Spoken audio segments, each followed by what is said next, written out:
There's no guarantee that you can make a person fall in love with you. But of course, we all have a crush from time to time, and it would be a lot better and easier if they would fall for us ASAP. General advice about finding love and keeping it is usually something along the lines of being your kind and wonderful self. You're supposed to allow the right person to find you at the perfect time.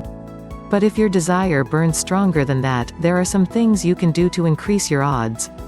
Of course, you have to be somewhat involved with someone to put some of these things into place.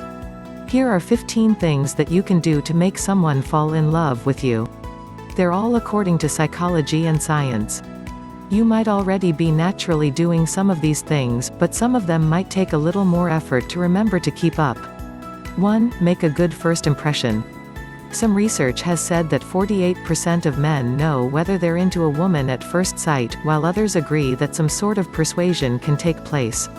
You can't control certain factors of your first impression depending on what you look like or where you happen to be at the time, but there are different things that you can do to increase your likability. You shouldn't ever be fake when you do these things, since that can come off as very obvious, but there are certain habits to be aware of in the way that you communicate that can be seen as good or bad in any kind of first impression.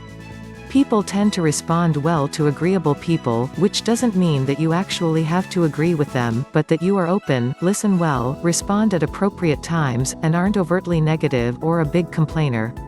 2. Be unavailable some of the time. This is a tough one, since the beginning of relationships it can be pretty exciting and the urge is strong to spend as much time with this person as possible. It can even feel like you're wasting precious time when you're away from them, or worry that someone else might swoop them up in your off hours. It's always possible. But the problem is that people stop valuing the time that they have with someone when they can have it whenever they want. It makes it seem like you're living only for them, and they don't like it. It's much more effective to make a good impression during the time that you are with them, and then know when to be unavailable to make them miss you a bit. They'll be a lot more likely to be after you if they know that they don't have control over your time. This doesn't mean that you should lie about being busy when you're not, but more so that you should keep your life full even when you're falling for one. 3. Look into his eyes. That lovey-dovey eye contact is a real thing. Harvard psychologist Zick Rubin found that lovers who are deeply in love will make eye contact 75% of the time while they're talking, which is a lot more than friends will. People are not in love only tend to look each other in the eye 30 to 60% of the time.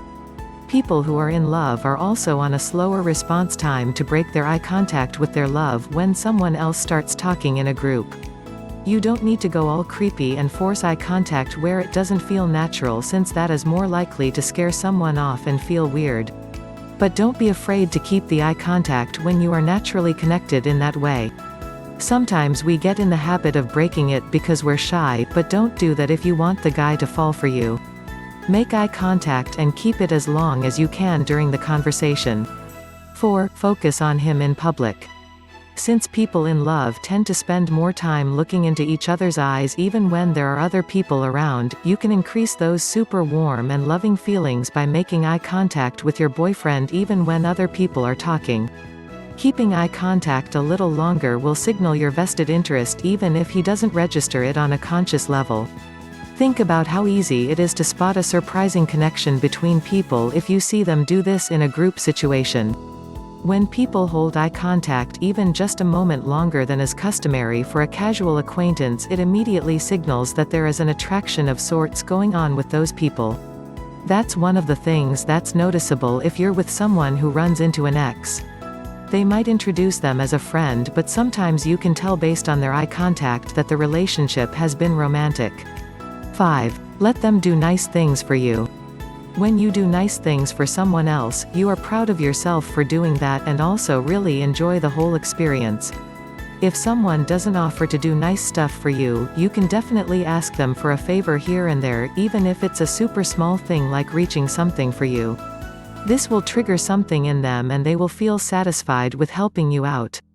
It may sound weird, but when you think about it, it's totally true. You can also do really nice stuff for them too, and they will be bound to appreciate that. There needs to be some kind of balance between you two though in terms of give and take in the relationship. That's the only way that both of you will feel like this is a good situation.